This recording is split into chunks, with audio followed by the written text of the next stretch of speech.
Hi everyone and welcome back. In this video, we're going to go over the setup that's necessary on the AWS side in order to allow the PLC to communicate to AWS's IoT core. So let's get started. First, let me get out of your way here and let's go to a web browser. And where we want to go is aws.amazon.com/console. Okay, that'll take us to where we can log in to our console. Up here at the top right, let's click on Sign In to the console.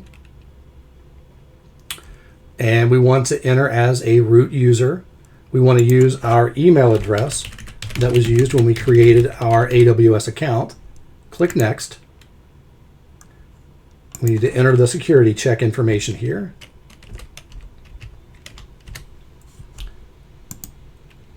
And I've mistyped something. Let's try it again.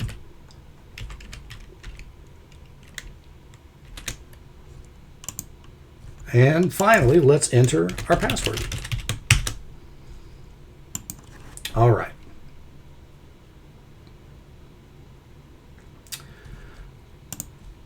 All right, so now we're in the AWS Management Console. The first thing we want to do is up here in this search box, where it says search for services, features, marketplace products, and docs. We want to search for IoT space core, C-O-R-E. And you'll see the first thing that comes up there in services is IoT core, connect devices to the cloud. That's what we want. Let's click on that. Okay. So here, underneath this left-hand side menu, underneath AWS IoT, there's several different options. The first thing that we want to do is click on where it says Secure. That'll open up the menu, and we want to generate a policy. Okay, so click on Policies. Now, if you've done this in the past, you may see some policies already listed there. We're going to go through and create a new one. So click on Create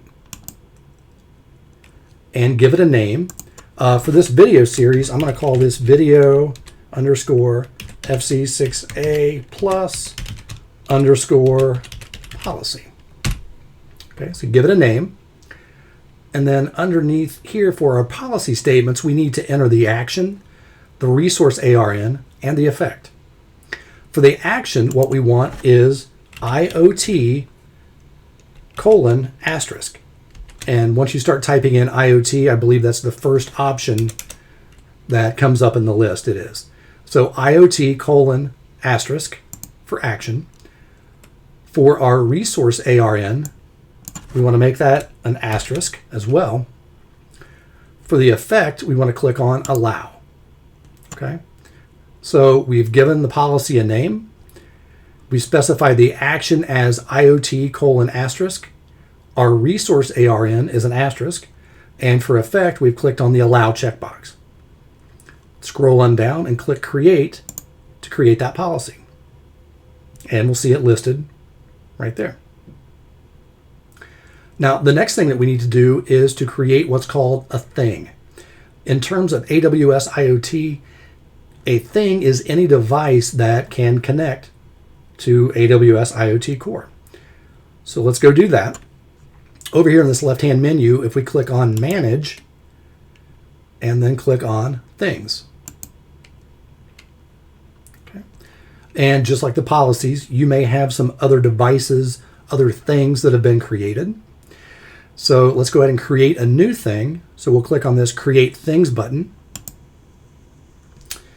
And underneath Number of Things to Create, we want to create a single thing. Click Next. And let's enter the thing name, and I'll call this video just because it's for this video, and FC6A plus. That's the name of the thing. And again, you can create whatever thing name that you want. And let's scroll down. Underneath device shadow, no shadow is selected by default. That's fine. Let's click on the Next button. Now we get the option to generate a certificate for this device, for this thing. And the option that we want is to go ahead and generate a new certificate. So what this will do is it'll generate a certificate a public key, and a private key using AWS IoT Certificate Authority. That's what we want. So let's select that and click Next. And then we need to choose the policy that we want to attach to that certificate. And the one I just created is video _ FC6A plus _ policy. So we'll select that and click on Create Thing. Okay, that's going to bring up this dialog box where it gives us the option to go ahead and download the device certificate and the key files and the root CA certificates. So let's go ahead and grab these. So for device certificate, it's already activated. There's a button here that says deactivate. We don't need to do anything with that. The certificate is active. That's what we want. The certificate needs to be active in order for a device to be able to connect. Okay. What we do want to do is go ahead and download that certificate. So click on the download button and it will download there. And let's go down here underneath of key files. Let's go ahead and download both the public key and the private key.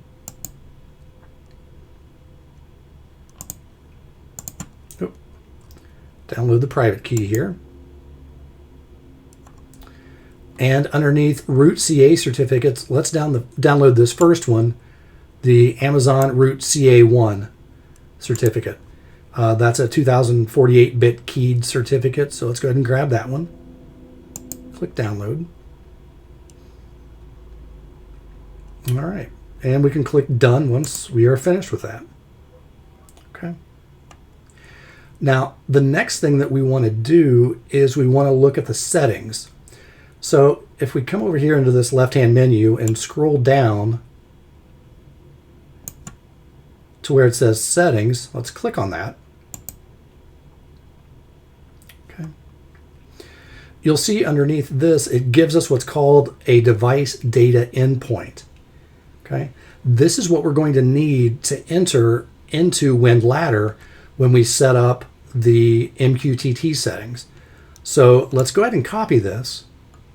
Okay, you can select it and click copy, or there's a little button here that will allow you to copy the endpoint. Let's go ahead and copy that just so that we've got it. And let me open up Notepad here. And we can paste it into there just so we've got it, so we can easily copy and paste that into WinLadder when we need to. That's all the setup that we need to do at this point on the AWS side of things.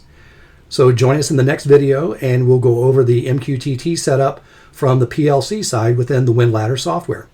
Thank you for joining, and we hope to see you on the next video.